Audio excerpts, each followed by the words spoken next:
Do you take pride in what you do here? If not, this recent news will likely change your mind. After your arrival, the rate of energy output has increased by 13%.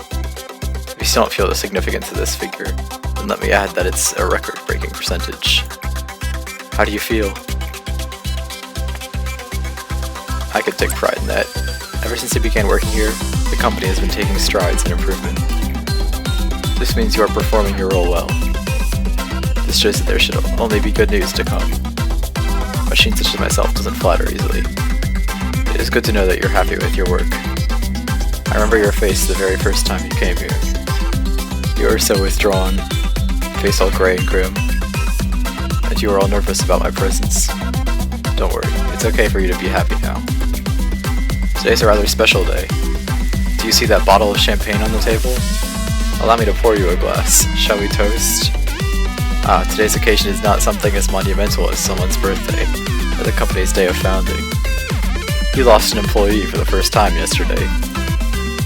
In fact, many more shall follow. I'm telling you this just in case you were unexpectedly shocked by the news.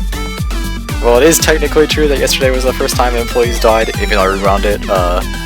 This will happen no matter what on day 4. Just pretend a clerk died or something, I guess. I don't know.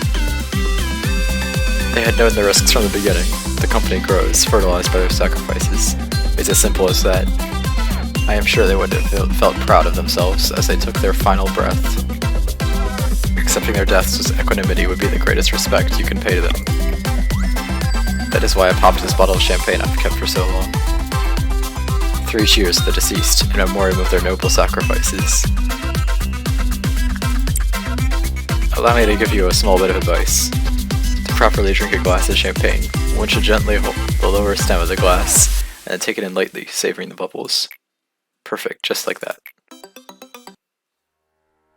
We need to be honest here, Malkuth. You simply cannot suppress the ordeals with the employees you currently have at your disposal. Trust me, I am the head of the information team. Even if your team were to suppress the ordeals on their own, there's too great a risk of extreme mental damage to your employees.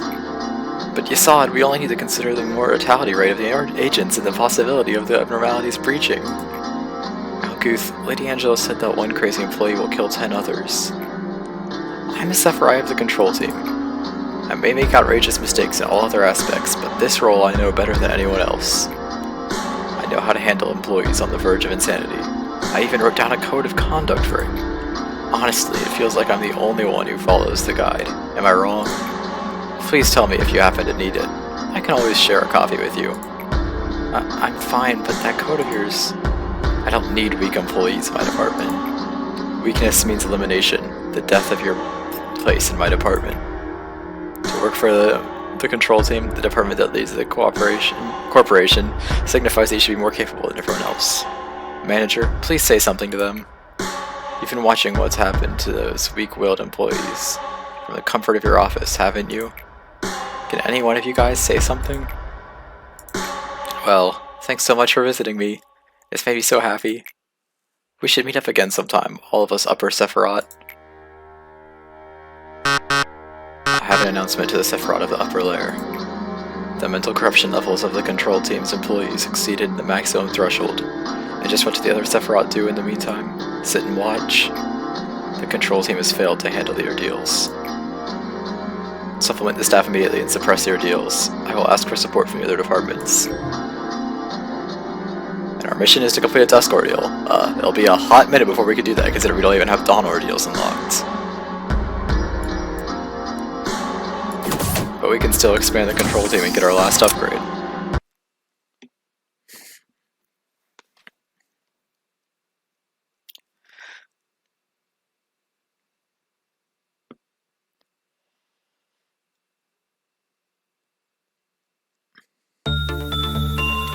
I screwed up recording earlier, so you couldn't see the upgrades for the first 2 days, but they were just being able to fast forward today, which I used a lot yesterday.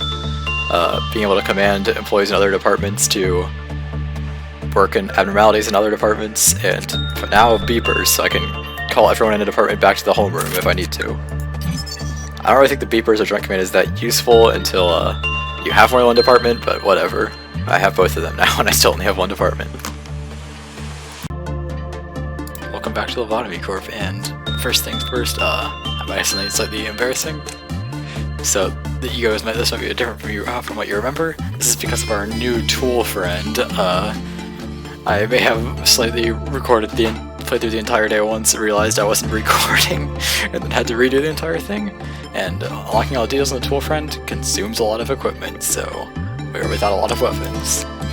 Everyone's wearing pendants except for Christopher. This is just for variety's sake, and Christopher's on with Wing Beat, so I'll be trying out the ego first because Wing Beat's less valuable than Penitence, although they're both pretty easy to replace, especially right now when we have to work with Fairy Festival and once it anyway.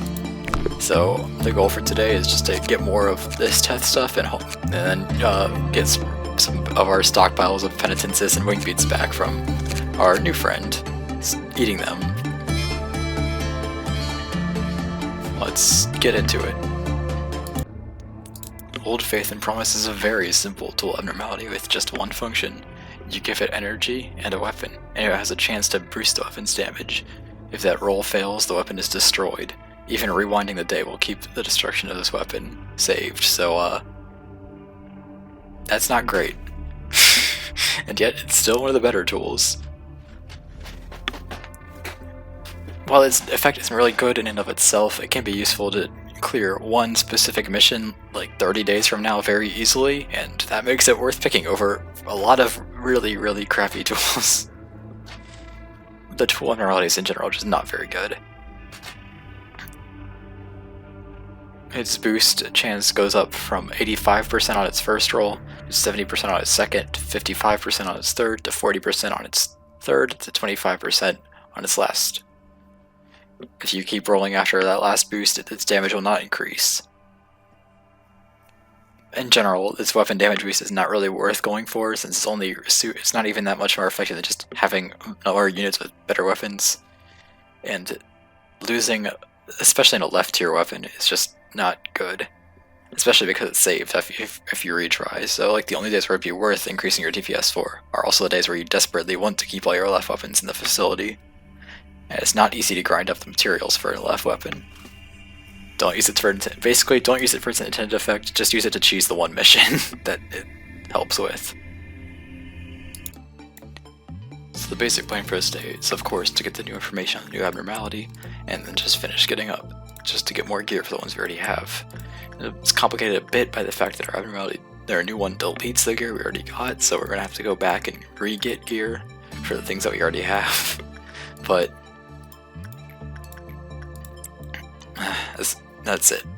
It's also complicated by the fact that I plan to delete all the less valuable copies of the Wing Beat weapon, but most of them are all gone. Christopher is the last one, so Christopher is the first priority which we're working with Old Faith and Promise because of that.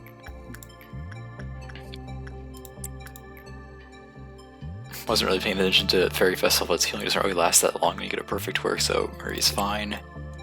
Marie and B are alternating working with Fragment Universe just because I feel like getting their stats is more important than Christopher Blacks because they were viewer submissions.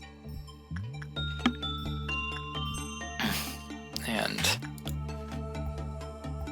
that's it for them. They're just alternating between Fragment Universe while Christopher works on that, and I work on just bouncing between One Sin and Fairy Festival just to raise insight and of prudence. And then Mr. Black and Christopher just kind of do whatever is left over.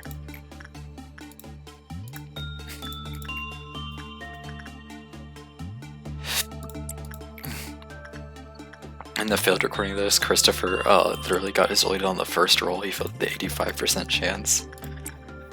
And that's why I don't really trust it to actually upgrade your gear, because it's more likely than you would think. But this time Christopher took 4 rolls before he failed, and we already are halfway there to getting it done. So I moved Mr. Black over there to that corner. You don't get healed there, but Old Faith is just a tool, it doesn't do damage. There are 3 categories of tools. There's ones you use once, there's ones that you channel, and there's ones that you equip. Old Faith is just a use once type, so you have to keep ordering more uses to get its research done. The other 2 types depend on how long you have them equipped for and how long you've channeled them for. When I get to 7, I'll have all the information for it. I know all the gameplay functions now. Well, I already knew them before I started because I'm not playing blind, but if you were playing blind, you'd know all the functions by now.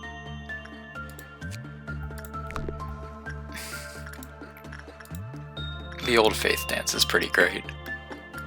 I think I've posted a GIF of it.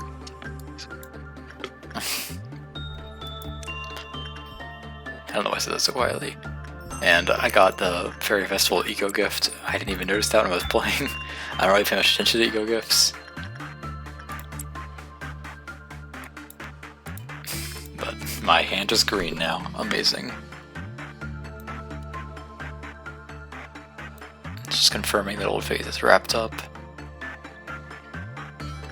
I also, for some reason, I completely forgot that Mr. Black was in that corner after I was done working with Old Faith, so I do order him around to work on Old Faith, and not Old Faith, One Sin and Fairy Festival. And somehow I just never noticed he was standing in that corner the whole time. The plan right now is just to keep working on Fragment Universe until it gets too risky, and then I'll just end the day, because I still need to get the rest of its equipment. And just extending the day like that is a decent idea. It's a bit better when you have more stuff to train with, but right now Fragment Universe is like our only passable trainer. It can only train efficiently up to like level 3 attachment. So it's not really the best, it's just a thing that I'm doing. It's my amazing review. Making Fragment Universe equipment. I'm kind of just waiting to make the One Sin and Fairy Festival equipment until after I'm done with the rest of the day. I kind of need to grind up a lot of boxes for Fairy Festival. Fairy Fox, if that makes sense. But after this day, I should be mostly done with getting equipment from these. There's no new abnormality in this day, so day 5 it's just a wrap up for this department's abnormalities in terms of equipment. That's what I choose to treat it as, and then stat grinding. Functionally everyday stat grinding. This is my strategy for dealing with Old Faith and Promise because I don't like working it. I'm just gonna ignore its meltdowns. I believe I mentioned this in my review of how I think about it. It's good because it helps you with one specific mission 30 days from now, and it doesn't really kill you. It just deletes your equipment. And so I'm just kind of ignoring it. It costs 20 energy to do this. It's kind of why I didn't want to extend the day too far, because if I extend the day to where everything's melting down and Fragment gets down to low QC, that just is a danger. This is the last meltdown level I decided to do, and I've just worked almost exclusively on Fragment. Let's do this one or the next one is the last one I do. But the plan is just to bounce between B and Marie and Fragment as I was doing the rest of the day. Both of them completely did great. Neither of them lowered the QC at all the entire day, which is nice. Which means I can keep working on it as I want to. I just finished remaking all of the fairy weapons I lost. And right now I'm just trying to decide if I want to make another copy of its weapon or another copy of its armor. And I decide I slightly prefer... Wait for it. The weapon.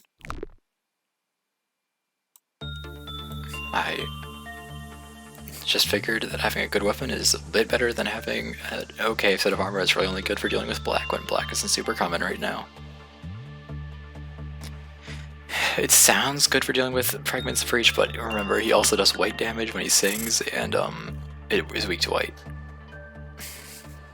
As for stat growths, I hit level 2 in Fortitude and Prudence, Christopher hit level 2 Prudence, so he's promoted to level 2, Marie hit level 3 Temperance and level 2 Fortitude, so she's 3, and B hit level 2 Temperance, so she's also 3.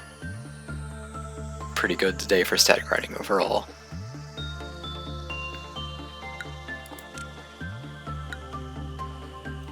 And that just shows you what having a test can be like.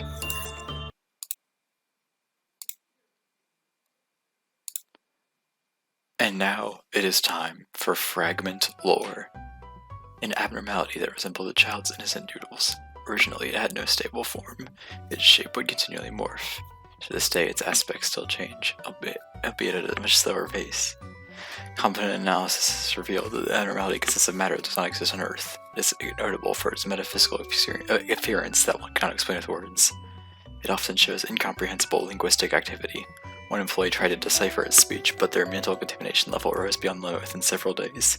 They suffered severe psychosis and had to be quarantined. The abnormality's tentacles, which are quite different from what we consider the average tentacle, for simplicity's statistic we've not occurred them as tentacles, can pierce through the barrier of humanity. Employees impaled by tentacles will suffer semi-permanent brain damage. When the abnormality escapes its control unit, it will emit noises in the corridor. As the sounds it makes considered a melody in syllables, we consider it singing. However, none of our staff can precisely remember it, given that most of the time they're unable to describe it due to their serious brain damage. Those who were within 100 meters of the singing called it a sound unheard of in this world. Based on those descriptions, we've titled it Echoes from the Beyond. We have determined the abnormality has an intelligence similar to or even higher than that of humans, and give it a simple language learning course. As a result, a crude communication by combining words has become possible. The following is a segment of the communication record with the abnormality. Are all of your kinds similar in appearance? Negative. Outside. Child. See. Picture. Face. Happy. Change. Form. Why have you come here? Knowledge. Share. Human. Why do you want to share your knowledge with us? Understanding. Knowledge. Moment. No. Universe. Coincidence. Negative. None. This section is an attempt to decipher the conversation of the abnormality. It based its form on a picture drawn by a child. It changed its form because the child's expression while drawing it was happy. It came here to share its species' knowledge with us. The moment we fully understand that knowledge, we will know their ultimate goal. There is no such thing as a coincidence in the universe. After watching a video about laughing for 30 minutes, the abnormality understood the concept of laughing. After that, when employees entered the containment unit to work on it, it would sometimes emit a strange noise with what appeared to be the shape of a smile on its face. It looked like it was mimicking laughter. We taught it the meaning of various symbols along with language. Among them was the shape of a heart. This symbol provoked a distinct change from the abnormality. This is the symbol of the heart. Many people believe that emotions come from the heart, and that this symbol is used to express positive emotions or a liking towards someone. Afterwards, several symbols resembling hearts were seen on the abnormality's body. It seemed to understand that the symbol could be used to express friendliness towards humans. Combining the results of the previous two experiments, we can confirm this abnormality is non-hostile towards humans and wishes to become friends. David was famous in his department for his attempts to communicate with the Fragment of the universe. He was an intellectual who enjoyed reading philosophical books and gazing at the stars. He held interest in the abnormality and such got the job. He researched his language and behavior purely out of personal interest. So it became of David. Eventually he succeeded in entering the domain of Fragment universe. However, it was obvious that his small brain could not understand it. He was transferred to the psychiatric ward and died of starvation while singing an unrecognizable song. This is why this abnormality's voice cannot be revealed to the public. Why didn't you tell me earlier that abnormality was responsible for their condition? I have no idea if there's any pattern, but they all show the strange behavior on the exact same days. Can you imagine that a group of patients staring at the side with dazed faces, wailing strange voices in the corridor at night while everyone is asleep? That's a difficult time for persuading the other patients they must have been practicing for the company's upcoming Halloween event. Psychiatric treatment medicine won't help. Coming, still coming. They keep repeating those words. Anything else they utter is not from any language they know. I think sending them to a general hospital was an unwise decision. Doctor from the record-deleted ward.